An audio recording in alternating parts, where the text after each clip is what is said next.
అత్యుత్తమ ప్లేస్మెంట్స్ తో ఎంఎన్సీ కంపెనీలలో ఉద్యోగమే లక్ష్యమా? ఇంజనీరింగ్ చదవాలనే మీ పిల్లల కలని కేజీ రెడ్డి కాలేజ్ తో నిజం చేసుకోండి.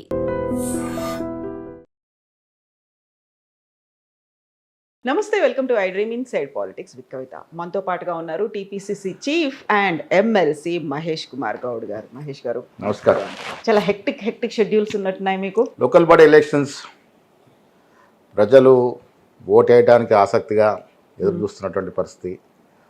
సర్పంచ్ ఎలక్షన్లో 73% పైన కాంగ్రెస్కి మ్యాండేట్ ఇచ్చినారు.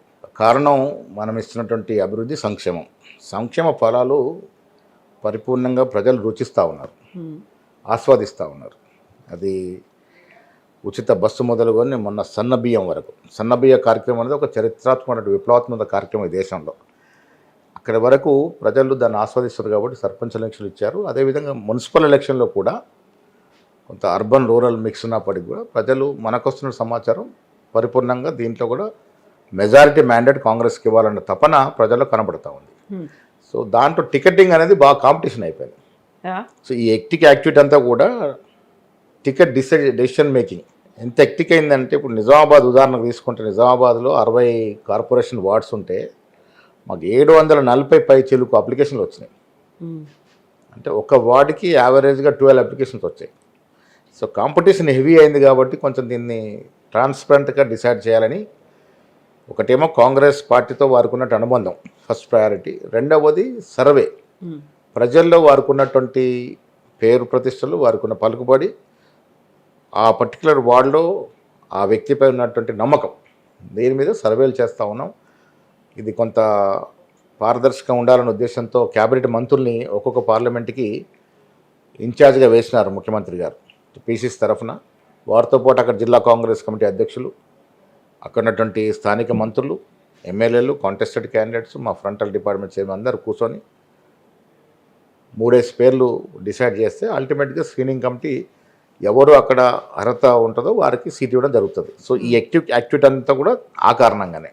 ఓకే, సో ఇప్పుడు షెడ్యూల్ వచ్చిన తర్వాత సీఎం లేరు, సీఎం లేకపోవడం అనేది కూడా మీ మీద ఎక్కువగా బరువు బాధ్యతల్ని పెంచి, సీఎం గారు బయట ఉన్న ఇవాళ అధునాతన టెక్నాలజీ వచ్చినటువంటి దృష్ట్యా ఇవాళ మార్నింగ్ వారు అమెరికా నుండి దాదాపు 3 గంటల పాటు జూమ్ కాన్ఫరెన్స్లో మంత్రులతో మా జిల్లా కాంగ్రెస్ కమిటీ అధ్యక్షులతో మీటింగ్ చేసినారు. మంత్రులు చెప్పేవాడిని విన్నారు, వారు ఇచ్చే సూచనలు సలహాలు ఇచ్చినారు. మీనాక్షి నటరాజన్ గారు, డిప్యూటీ సీఎం గారు, నేను దాదాపు 3 గంటల పాటు జూమ్లో మున్సిపల్ ఎలక్షన్ విషయంలో చర్చించినాం. సో ఇవాళటి ఇంత టెక్నాలజీ డెవలప్ అయిన తర్వాత ఎవరు విదేశాల్లో ఉన్నా కానీ కొంత 10-20% కొంత గ్యాప్ వస్తుంది. ఓవరాల్గా యాక్టివిటీ అక్కడ అవ్వట్లేదు. అక్కడ ఉండి కూడా వారన్నీ కూడా మానిటర్ చేస్తూ ఉన్నారు, ఎప్పటికప్పుడు మంత్రులతో మాట్లాడుతూ ఉన్నారు, నాతో సంప్రదిస్తూ ఉన్నారు. So it's going smooth. So ఇప్పుడు మీరు నిజామాబాద్ గురించి చెప్పిండ్రు, అదే నిజామాబాద్తో పాటుగా కరీంనగర్ బీజేపీకి ఒక కంచుకోట్లాగా భావిస్తాం. మన ఇందూరు మన మేయర్ అనేటువంటి క్యాంపెయిన్ చేస్తున్నారు పెద్ద ఎత్తున. మళ్ళీ మేమే దాన్ని రిటైన్ చేసుకుంటాము అని బీజేపీ అంత కాన్ఫిడెంట్గా చెప్తోంది కదా. యాజ్ బీజేపీకి లేదు, గతంలో ఉండింది లేదు. అంటే గతంలో మున్సిపల్ చైర్మన్ ఉన్నప్పుడు కార్పొరేషన్ అయ్యాక ఫస్ట్ మేమే మేయర్ అయ్యాము, తర్వాత టీఆర్ఎస్ చేతుల్లోకి పోయింది. మున్సిపల్ చైర్మన్ అప్పుడు ఉన్నారు. గతంలో పోల్చుకుంటే చాలా పెద్ద ఇంప్రూవ్మెంట్ కాంగ్రెస్కి. నిజామాబాద్ ఉదాహరణ తీసుకుంటే 2 కార్పొరేషన్ సీట్లు 60లో, కరీంనగర్లో కూడా దాదాపుగా లేనట్టే.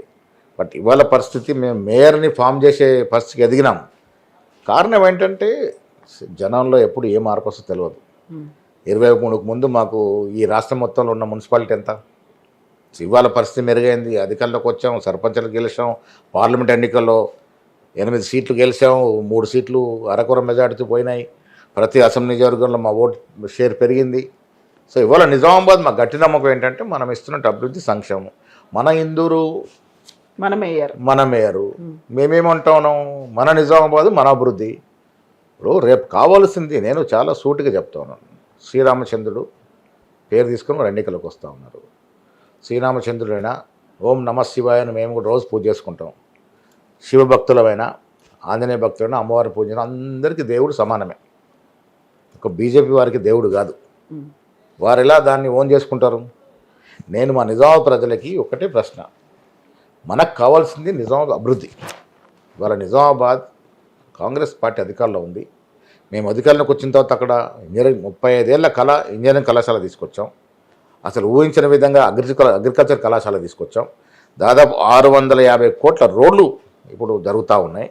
పాలిటెక్నిక్ కళాశాల ఆధునీకరించినాం. గతంలో చూసినా కూడా మెడికల్ కళాశాల తీసుకొచ్చిన ఘనత కాంగ్రెస్ పార్టీది. ఇరిగేషన్ ప్రాజెక్ట్ తీసుకొచ్చిన ఘనత కాంగ్రెస్ పార్టీది. తెలంగాణ యూనివర్సిటీది రాజశేఖర్ టైంలో తీసుకొచ్చిన ఘనత కాంగ్రెస్ పార్టీది. టీఆర్ఎస్ హయాంలో ఏం తెచ్చారు జిల్లాకి? నేను ఇవాళ రిజర్వ్ ప్రజలు ఒకటే అడుగుతా ఉన్నాను, అభివృద్ధి కావాలా వద్దా? మనకు అభివృద్ధి కావాలి. మన నగరం ఈ దేశంలో ఉన్నట్టు మేటి నగరాలతో పోటీ పడాలి. మన పిల్లలకి భవిష్యత్తు కావాలనుకున్నప్పుడు ఏం చేయాలి? అభివృద్ధిని ఆకాంక్షించే పార్టీలు ఎన్నుకోవాలి. ఆ దశగా ఆలోచించే పార్టీ కేవలం కాంగ్రెస్ పార్టీయే. కులాలకి మతాలకి ప్రాంతాలకు అతీతంగా నగరాల అభివృద్ధి జరగాలనేది మా ఆకాంక్ష. ఆ దశగానే మేము ఓటు అడుగుతా ఉన్నాం. మన నిజామాబాద్ మన అభివృద్ధి, మన నిజామాబాద్ మన పిల్లల అభివృద్ధి, పిల్లల భవిష్యత్తు ఆ నినాదంతో ఓట్లు అడుగుతాం మేము.